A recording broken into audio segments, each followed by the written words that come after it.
मणिपुरको अर्को सबैभन्दा ठूलो समस्या त त्यतिबेला भयो जब हिंसा सुरु भएपछि मणिपुरमा रहेका कुकी प्रहरी आफ्नो थाना छोडेर कुकी क्षेत्रको प्रहरी चौकीमा गए भने मैतेई प्रहरी मैतेई क्षेत्रका प्रहरी चौकीमा गए। त्यसैले मणिपुरको पुलिस विभाजन भयो र कुकी पुलिस र मैतेई पुलिस बन्यो। यी सबै प्रहरीले आफ्नो समूहलाई सहयोग गर्न थाले। त्यसपछि प्रहरीको हतियारको भण्डार दुई चरणमा लुटियो। एक पटक त 1600 थान हतियार लुटिए भने अर्को पटक 2557 थान हतियार लुटिए। त्यसो त यसरी लुटिएका हतियार प्रहरीले नै आफ्नो समुदायलाई दिएको दाबी गरिन्छ। दर्शकवृन्द, आउनुहोस् आजको यस श्रृङ्खलामा हामी भारतको मणिपुरमा भड्किएको हिंसाको वास्तविक कारण विगतदेखि वर्तमान अवस्थाको बारेमा विशेष चर्चा गर्नेछौँ। यो भारतको नक्सा हो र यो देखिएको भाग मणिपुर हो। मणिपुरको सिमाना मिजोरम, आसाम र म्यानमारसँग जोडिएको छ। मणिपुरको वरिपरि पहाडहरू रहेका छन् भने बीचमा मैदान रहेको छ र त्यही मैदानमा यसको राजधानी इम्फाल रहेको छ। यो सम्पूर्ण क्षेत्रलाई इम्फाल उपत्यका भनिन्छ। मणिपुरको 10% क्षेत्र उपत्यका मतलब समतल छ भने बाँकी 90% क्षेत्रहरू पहाडले घेरिएको छ। पहाडी क्षेत्रमा मुख्यतया कुकी र नागा जातिको बसोबास छ भने उपत्यकामा धेरैजसो मैतेई जनजातिको बसोबास छ। मणिपुरलाई सन् 1709 सम्म कंगलाई पाक भनिन्थ्यो। यहाँ मैतेई जातिको बसोबास थियो र तिनीहरूका राजा पाम्हे इबा थिए। पाम्हे इबा पनि मैतेई नै थिए, तर केही समयपछि उनको शान्तिदास नामक गुरुसँग भेट भयो। त्यसपछि उनले हिन्दू धर्म ग्रहण गरे।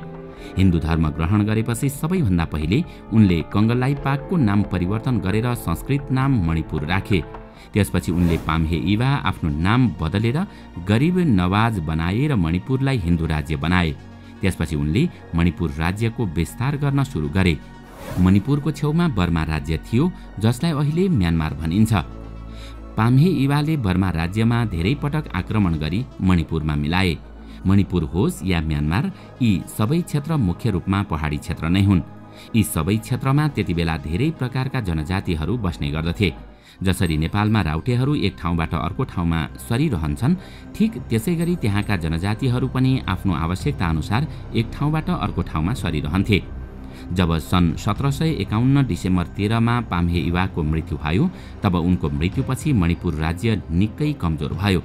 यसैको फाइदा उठाउँदै बर्माले मणिपुरमाथि लगातार आक्रमण गरेर धेरै क्षेत्र कब्जा गर्यो। त्यसपछि सन् 1819 मा बर्माले मणिपुर राज्यलाई पूर्ण रूपमा आफ्नो कब्जामा लियो।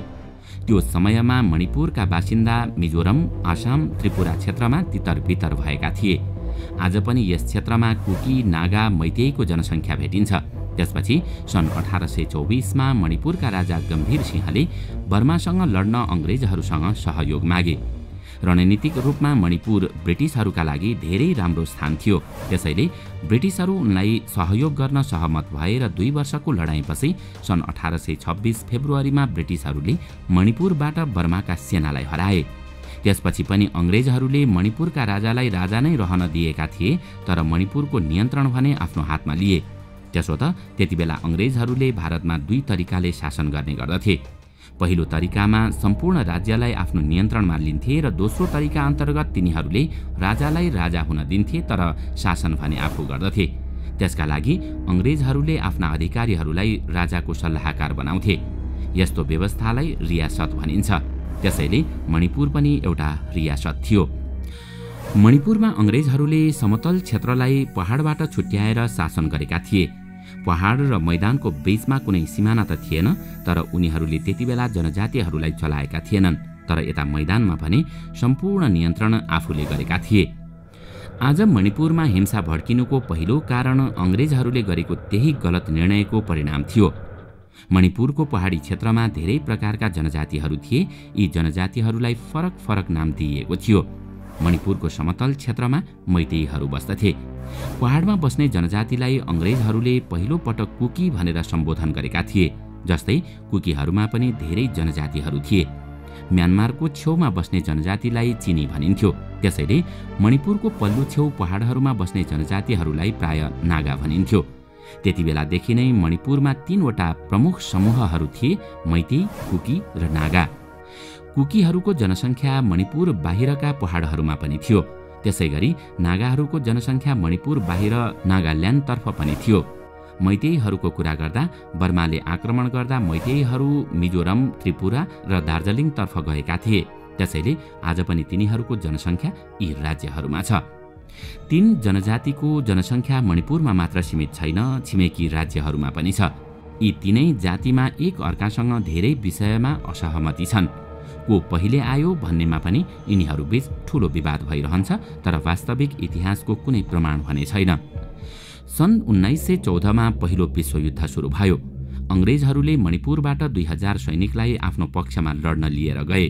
अंग्रेजहरूले कुकीलाई पनि लैजान खोजेका थिए, किनकि तिनीहरू लडाईँमा कुशल थिए, तर कुकीहरूले ब्रिटिसहरूसँग जान अस्वीकार गरे। यसै कारणले गर्दा अंग्रेजहरू कुकीसँग रिसाएका थिए। त्यसैले ब्रिटिसले उनीहरूमाथि नै आक्रमण गरे। यो लडाईँ धेरै समयसम्म चल्यो। अंग्रेजहरूले कुकीहरूलाई पराजित गरे। यो लडाईँलाई एङ्ग्लो कुकी वार भनिन्छ। अंग्रेजहरूले कुकीहरूसँगको युद्ध जितेका थिए, तर कुकीहरूलाई नियन्त्रण गर्न सजिलो भने थिएन। त्यसपछि अंग्रेजहरूले निकै ठूलो चाल चले।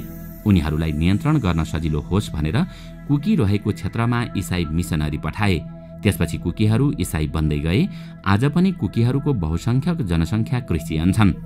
त्यसो त अंग्रेजहरूले विश्वका थुप्रै देशहरूमा जहाँ जहाँ युद्ध गर्न कठिन हुन्थ्यो, उनीहरू त्यहाँ त्यहाँ क्रिस्चियन धर्मको विस्तार गर्ने गर्थे। यो उनीहरूको रणनीतिक चाल थियो, किनकि जाति जाति बीच विभाजन ल्याउन सके अथवा उनीहरू बीच नै फाटो ल्याउन सके, समाजलाई आफू अनुकूल बनाउन सकिने हुँदा उनीहरूले यस्तो मिसनलाई अफ्रिका र एसियाका थुप्रै देशहरूमा प्रयोग गरिरहेका थिए। यो एक फुटाउ र राजगर भन्ने सिद्धान्तमा आधारित थियो। यता मैतेईहरू भने आफ्ना राजाका कारणले हिन्दू बनेका थिए। समय बित्दै गयो र दोस्रो विश्वयुद्धको समय आयो। मणिपुरका जनतालाई अंग्रेजहरू भारत छोडेर जाँदैछन् भन्ने लागेको थियो। त्यसबेला मणिपुरका राजा बोधचन्द्र सिंह थिए। त्यसकारण मणिपुरका जनताले राजालाई लोकतन्त्र स्थापना गर्न दबाब दिइरहेका थिए। त्यसैले सन् 1947 जुलाई 26 मा राजा बोधचन्द्र सिंहले मणिपुर राज्यको संविधान ल्याए। त्यसको 1 महिनापछि सन् 1947 अगस्तमा ब्रिटिसहरू भारत छोडेर गए। हामीले पहिले नै भनिसकेका छौं कि अंग्रेजहरूले राज्यहरूमा 2 तरिकाले शासन गरेका थिए। एउटा, उनीहरू राज्यमा प्रत्यक्ष शासन गर्दथे भने अर्को अप्रत्यक्ष रूपमा राजाद्वारा शासन गराउँथे। त्यसैले भारत स्वतन्त्र भएपछि अंग्रेजहरूले प्रत्यक्ष शासन गरेका ठाउँ भारतको प्रत्यक्ष नियन्त्रणमा आउने सहमति भयो। तर उनीहरूले जहाँ जहाँ प्रत्यक्ष शासन गरेका थिएनन्, राजाद्वारा शासन गरेका थिए अर्थात् रियासत थिए, त्यहाँ राजाले नै राज्य चलाउने भए। रक्षा, अन्तर्राष्ट्रिय मामिला र सञ्चार मात्र भारतको नियन्त्रणमा रहने र आफ्नो राज्य भने राजाले नै स्वतन्त्र रूपमा चलाउने भए। त्यसैले मणिपुर पनि रियासत अर्थात् शाही राज्य थियो। त्यसैले यहाँ पनि रक्षा, विदेश मामिला र सञ्चार भारतको नियन्त्रणमा आयो। तर यो सम्झौतामा हस्ताक्षर गरेपछि सन् 1947 मा ल्याइएको मणिपुरको संविधान मान्न भारतले अस्वीकार गर्यो।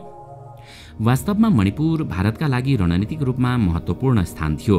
त्यसैले सन् 1949 मा मणिपुरका राजा बोधचन्द्र सिंह कुनै कामका लागि शिलङ आएका बेला भारत सरकारले उनलाई घरमै नजरबन्दमा राख्यो र मणिपुर भारतसँग विलय गर्ने सम्झौता गरेपछि मात्रै छोडियो। त्यतिबेला मैतेईहरूलाई जनजाति अर्थात् एसटी को दर्जा दिइएको थियो, तर पछि उनीहरूलाई यो वर्गबाट हटाइयो। भारतमा विलय भएपछि मणिपुरलाई पार्ट सी स्टेटका रूपमा राखियो। पार्ट सी स्टेटको अर्थ दिवान वा चीफ कमिसनले मणिपुर राज्य चलाउने भयो। त्यसपछि सन् 1956 मा मणिपुरलाई केन्द्रशासित प्रदेश बनाइयो र सन् 1972 मा मणिपुरलाई भारतकै एउटा पूर्ण राज्यको दर्जा दिइयो। अर्थात् मणिपुर पूर्ण रूपमा भारतको एउटा राज्य बन्यो। तर त्योभन्दा 12 वर्ष पहिले अर्थात् सन् 1960 मा भारत सरकारले मणिपुर राज्यमा भूमि सुधार ऐन ल्याएको थियो, जस अनुसार मणिपुरको उपत्यका क्षेत्रका मानिस अर्थात् मैतेईहरूले पहाडमा जग्गा किन्न नपाउने भए। तर पहाडमा बसोबास गर्ने जनजातिहरूले इम्फाल उपत्यकामा पनि जमिन किन्न सक्थे। यसरी अंग्रेजहरूले मणिपुरलाई पहाड र उपत्यका गरी 2 भागमा बाँडेर शासन गरेका थिए। भारतले पनि त्यस्तै व्यवहार गर्यो। दोस्रो कुरा के हो भने भारतीय संविधानको धारा 342 अनुसार भारतमा को एसटी हुने र को एसटी नहुने भन्ने कुरा राष्ट्रपतिको अधिसूचनाबाट तय हुन्थ्यो। त्यसपछि एसटी को सूचीमा कसलाई राख्ने र कसलाई हटाउने भन्ने तय गर्नका लागि सन् 1965 मा एउटा कमिटी गठन भयो। यसले को एसटी हुने र को नहुने भन्ने निर्णय गर्यो।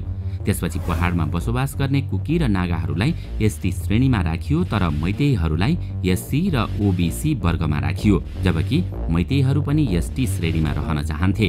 दर्शकवृन्द, मणिपुरको यो इतिहास निकै लामो छ। मणिपुरको त्यो पीडा र वेदना हामीले एकै एपिसोडमा बताउन सक्दैनौँ। त्यसैले आज हामी यो श्रृङ्खलालाई यही बिट मार्दै भोलि पुनः यसको बाँकी अंश लिएर आउनेछौँ। के मैतेईहरूले पनि एसटी श्रेणी पाउलान् त, अथवा मणिपुर नै स्वतन्त्र राज्य होला? आखिर मणिपुरमा कसले खेलिरहेको छ घृणित खेल? भोलि हामी सविस्तार चर्चा गर्नेछौँ।